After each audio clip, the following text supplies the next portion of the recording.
Magandang araw. Magandang araw. Actually, magandang hapon na pala. Well, araw kasi isang buong araw, di ba? Okay. So, yan. So, Lusot. bakit kami nagtatagalog? Dahil buwan ng wika. Di ba? So, nandito pa rin tayo sa... nandito na tayo sa... English yun, so... Ay, hindi. Dapat, yun na. Nandito tayo sa pangatlong episode sa... Hindi, pangatlong kabanata. Yan. Ano ba yan? Pangatlong kabanata ng usapang paglalakbay. O usapan sa daan. Usapan lang habang bumabiyahe? Yan. Okay. Sige. Pipilitin namin at susubukan naming magtagalog dahil gusto rin naming yung mga nakikinig na sana ilang sa pagtatagalog ay matuto, magkaroon ng inspirasyon na gamitin ang ating sariling wika. Tama. So, ano bang buwan ng wika? Bakit ba naging Agosto to? Ano bang niya? Hindi ko alam pero baka may mag-correct sa akin. Di ba kasi kapanganakan ni Francisco Balagtas? Tama ba? Ang buwan ng Agosto, kaya tinawag itong linggo ng wika. Yun ang pagkakaalam ko o baka absent ako or ako'y liban nung tinuro yun sa klase. Di ba? Ganon. Marahil yan. Dahil ito rin ang buwan kung saan tayo ay nagdiriwang ng pambansang mga bayani. Pwede. Tama ba? Sige, pag sa comments na lang. Pag kami nag-comment, sa mga komento sa baba. Mga komento sa baba ng tulungan nyo kaming liwanagin itong ng sa ating iyong tubo, YouTube, yung tubo yan. Tama ba? Kasi pag may aking yun my tube di ba? So dapat YouTube, inyong tubo. Yan. So ayan, yan tayo. Pagpasensahan nyo na nagmumukha kong si Ate Shena ngayon at siya si Kuya Boji ng Batibot. Kung sino man sa inyo inabot nyo pa yun. ang umabot sa Batibot ay maswerte. Pero ikaw, ano ba mga naging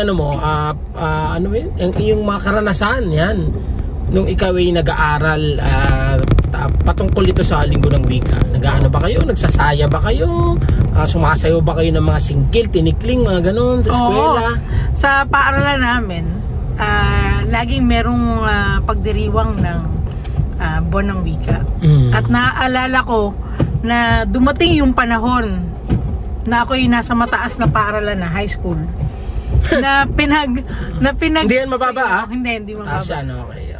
Na pinagsayaw ako ng tinatawag nating yung tinikling? Hindi, sayaw sa baso. Ano yung tawag doon? Pandango sa ilaw. Ayan. Sabihin ko pa naman sana magbabaso. Pero hindi pala yun. Pandango sa ilaw pala. Napakahirap nun kasi wala pang yung mga kandila nun na ginagamit na may baterya, di ba? Oo, tama. So, dati ang ginagamit ay totoong kandila. Ngunit hindi ko na sinindihan yung nasa ulo ko kasi mahirap na baka mapasok pa ako. Pero ngayon may mga na-invento na parang peking ilaw, di ba? Parang yun na nga, baterya. yung mga baterya. Ganda nun. Wala mapapasong estudyante doon. Ayun, nila. Wala pang patayan yun. Hindi napapatay ng hangin. At saka takot rin ako masunugan ng buhok. Yan. Tsaka kahit magsasayaw ko ng isang buong araw, hindi mapapatay ilaw nun. Tama. Ikaw ba? Nagsayaw ka ba ng ating mga katutubong nung panahon na yun, nasa baitang 5 ako nun sinayaw ko yata yung mga maglalatik yun. Ayun. Yung may mga rito may mga bao. Yan. Tapos nasa ka, di ba? Akit-akit ka doon sa bangko. Bangkito. Teka lang, magkaiba yun yung sayaw sa bangko at saka sayaw sa bao, magkahiwalay yun. Yun. Siguro yung bao ko, sira yung bao ng ulo ko. Yun yung yung pinag-ano namin. Basta yun ang mga ginawa namin. Nahalo na. Oo, yun. Basta maglalati kasi naalala ko, kinakabitan ako ng mga nasa nyug eh. Bago pa nga yun eh, bagong gata pa lang, bagong hiwa pa lang eh. Kasi nung kinagabi, naggata yung nanay ko eh, ginataang langka. So, yung natirang mga baon nun, yun ang ginamit ko. Talagang literal ah. Oo. Sige, at dahil dyan, meron ka bang mga natatandaan nung bata pa tayo na ginagawa natin bilang Pilipino na ngayon bihira na natin gawin? Ako, personally,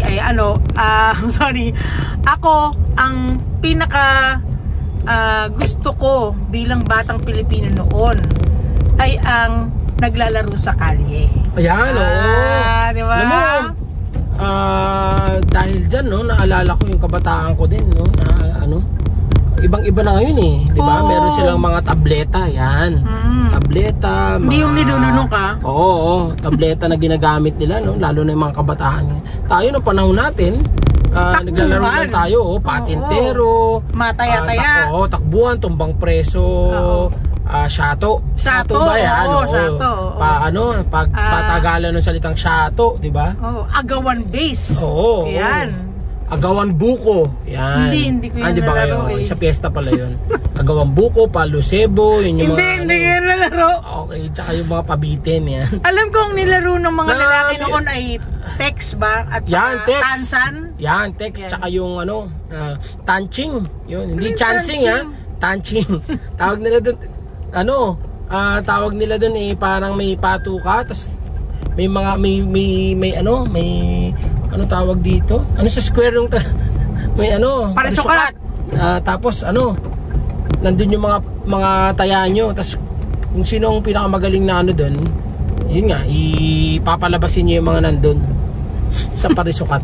Okay. Yun. Sa kanya na lahat yung pag naubos niya yun. Sa mga babae kasi merong Chinese garter. Although parang sinasabi natin Chinese garter, pero wala eh, inadapt na natin yung na yun. Luksong tinik. Luksong tinik, luksong baka. Yan. Napilayan ako dyan dati. Kasi tataas na eh. Galiig na yung mga talunan nun eh, nung bata pa eh. Diba? So, meron pa kami, kasi kami mga babae, no? Puro babae yung mga... Nakakaalala ko kung kabata kapag pinag-uusapan natin yung mga ganyan. Kami naman, mga babae kasi kami, mga babae, mga kapatid ko. So, ang nilalaro namin sa loob ng bahay tuwing umuulan ay yung mga kumot namin, ginagawa naming mga damit. Oo. Tapos kumakanta kami ng Apo Hiking Society. Dati pagandahan ng ngayon 'di ba, pagandahan ng sapatos, mga cloud na sapatos, ulap. Pero dati Nike gano'n. Pero dati nakatapak lang. Tsaka tsinelas mong Spartan. Rambo. Yan, yung mga tsinelas. Hindi ko alam yung Rambo pero Hawk. Yan, medyo bago-bago na yan. Islander, bago-bago na yan. Islander. Yan. Pero yun yung mga usun dati, Spartan. Yan, at saka pag... beach walk. Yan. Beach walk, Yan. Pag naman mga, pampasok. Kasi na pa ngayon, Havaianas na eh. Ang social eh. Oo. Tsaka Crocs. Oo. Pero alam mo, nakakatuwa, no? Kasi doon mo nararamdaman yung pagiging Pilipino, no?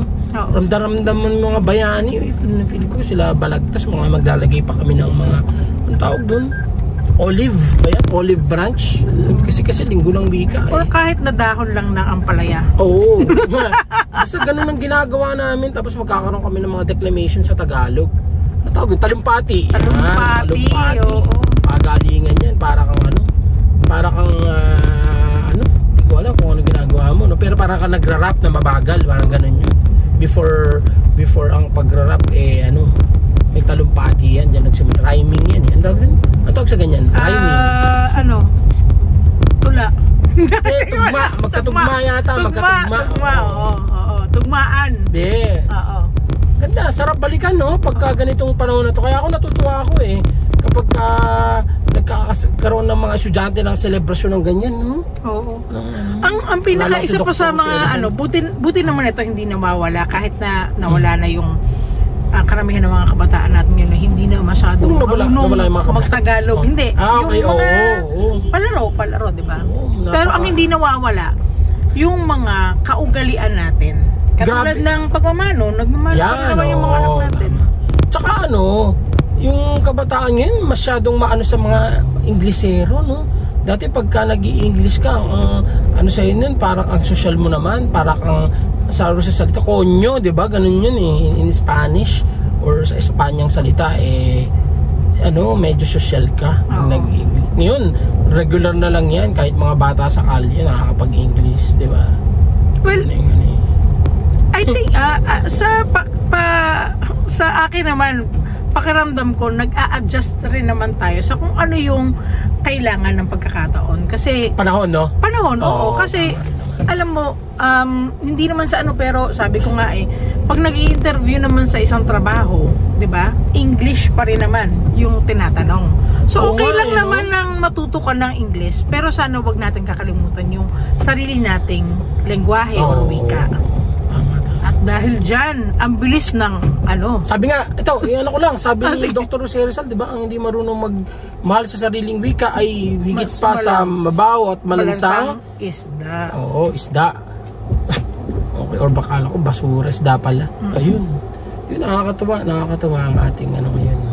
Mabuhay ang wikang Pilipino. At ang mga Pilipino, oy, by the way, maisingit ko lang, marami tayong mga Pilipino na sobrang tayo ay kailangan maging proud.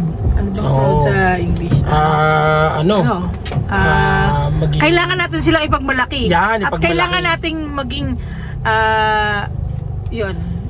proud. Makabayan.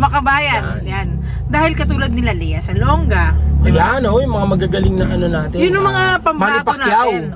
Pambato. Efren Bata Reyes. Yung mga paing ni Pumuseno. Yung mga magagaling. Recently lang, ang nagdalawang gold. Yan. Si Carlos Yulo. Tama? So, marami tayong mga tradisyon. Pwedeng ipagmalaki. Kultura. At hindi lang yan, family values natin. Yes. Kung paano natin palakihin ang mga bata na may galang, kung paano natin sila dalhin sa mga simbahan, at itaguyod ang ating mga pamilya. Tagalog na Tagalog. Ang galing. Yun ang isa sa mga masasayang ugali or may pagmamalaki nating ugali. Mga Pilipino, madasalin. Madasalin. Sige. At dahil dyan, happy, maligayang linggo ng wika. Or buwan ng wika. Buwan pala ng wika. Paalam. Paalam.